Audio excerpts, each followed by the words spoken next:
Should marijuana be legalized? We'll debate the pros and cons right now. In the anti-legalization camp is actor Stephen Baldwin.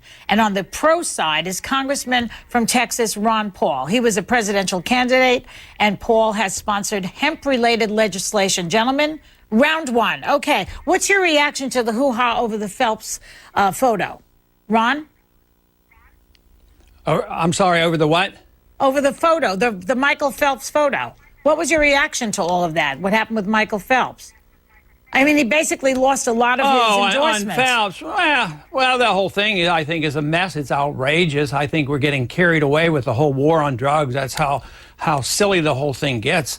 Drugs are very dangerous, but there's a lot of things that's very dangerous. The question is who should regulate danger? Should we assume responsibility for ourselves, or should the government take care of us? And I don't believe in the nanny state. If you do have regulations and laws, they should be at the state level, not at the federal level. We didn't even have a federal law up until 1937, and here we are. We have spent hundreds of billions of dollars in a very unsuccessful attempt to regulate drugs, and you have all these weird examples. That's one example you mentioned, but what about a sick person dying with cancer, goes out and uses marijuana when it was legalized in a particular state like California, and the feds come in and arrest them? I mean, there's so much violation there of common decency and the Constitution, and it makes no sense. The drug war is a total failure, and the federal drug war ought to be revisited and, for the most part, gotten rid of. Okay, Stephen Baldwin, hi.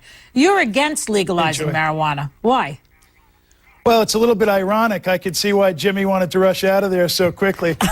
Here you're looking at an actor that has starred in two very popular marijuana films, Half-Baked and Biodome. And, you know, here I am bringing a faith-based conservative perspective to this issue. And, you know, obviously, Joy, there's a lot of common sense that needs to be included in this conversation. It's a very simple reality. Marijuana leads to doing worse things. That's just a fact. I don't care what anybody says, what the debate is. When you smoke marijuana at a young age, it'll usually lead to alcohol abuse and harder drugs. So right there, I mean, that's one reason why it should not be legalized. We've heard that for years, that it's a gateway drug. What do you say to that, Congressman Paul? Well, I think that's silly. Probably the most addictive drug in the country, in the world, is nicotine. And nobody talks about nicotine being a gateway drug, so there's no sense to that. And besides, it's not nearly as addictive as alcohol. So if you're a consistent person and you think the government should be regulating personal behavior, you have to be for prohibition of alcohol. And when you look back and throughout history and what happened to that was a total disaster. It created the Al Capones.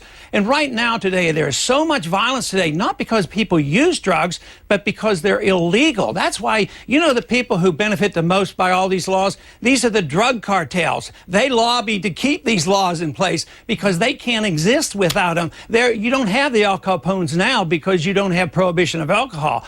Prohibition is what is bad. And this does not mean we endorse personal behavior that is not beneficial. It just means who regulates personal behavior, and it shouldn't be the state.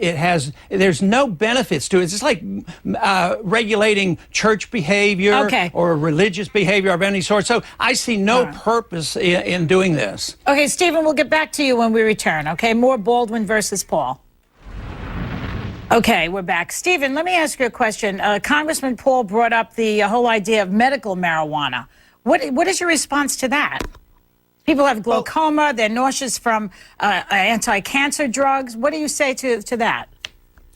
Well, again, you know, there is, you know, not a whole lot of research to back up the fact that there aren't alternatives even to that. There's lots of pain relieving practices that people can study. So I must say, though, to be honest with you, Joy, when in fact there are people for those reasons that do have success with it, then if prescribed under a controlled situation, then yes, obviously that makes a lot of sense.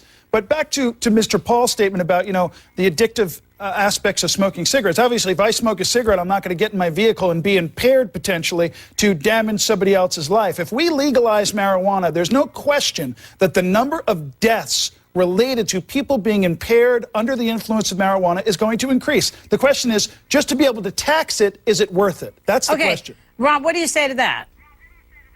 Well, I understand there's a few people who smoke marijuana already. And how many times have you seen somebody arrested for driving under the influence of marijuana? I mean, I've never even heard of it. Driving under the influence of alcohol, that is dangerous.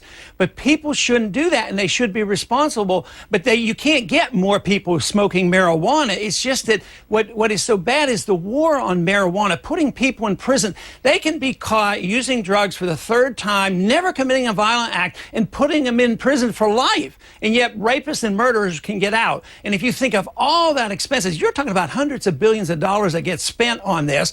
And people usually who get sent to prison for nonviolent drug use come out as violent criminals. So it makes no sense at all to pursue this method, because marijuana is not going to increase car accidents. Let me tell you, that is not the case. I would think that it's hard to detect if you're high on marijuana when you're pulled over by the police. There's no breathalyzer test.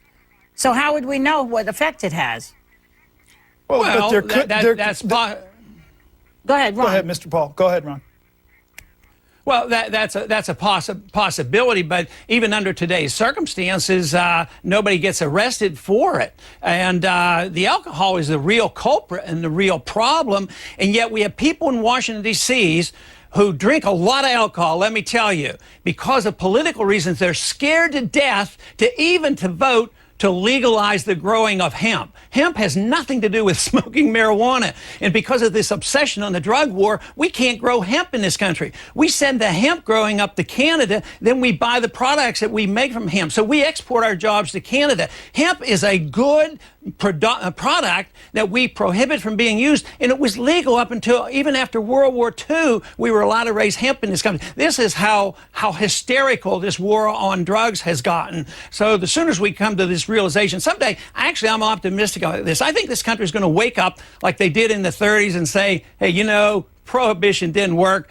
Alcohol's a horror. It's made things worse. It's caused a lot of crime and a lot of violence. It's about time we just do this. Get rid of the prohibition. Let the regulation go back to the state. Regulate it like alcohol. And with the real regulation come from the individual and also from the family and the parents and the community. That's what prevents drug use, not some federal thug coming in with guns and arresting some kid and throwing him in prison for life. That makes no sense whatsoever. Are you saying that there are a lot of alcoholics in Congress? Is that what I heard you say?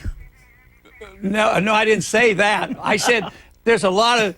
I said there's a lot of people in Congress who drink a lot of alcohol. Let me ask you something. and they won't vote to legalize. I have a question. Hemp. They won't even let us raise hemp because they're afraid of the political consequence. Is there any drug you would not legalize? I have a question. Ron, I just want one more question to Congressman. Is there any drug you would not? Do you want to legalize all drugs, heroin included? Well, I want to go back to a previous time prior to 1937 when the states did the regulating. And I don't advocate giving marijuana to 10-year-olds walking in the store, but at 10, you know, the kids now can get more marijuana with all these laws easier than they can get alcohol. So the states have every right to regulate and legalize and allow people to use these things. We're running out of time. Stephen, I'm going to give you the last word before we go. I'm just curious, Joy, do you think that there's a lot of marijuana smoking Ron Paul supporters? I'm just wondering. Have you ever smoked a joint, Ron? Congressman Paul, have you ever smoked a joint? You know, this is the truth, and most people believe what I say. I have never seen anybody smoke marijuana, and I have never been in the same room with it.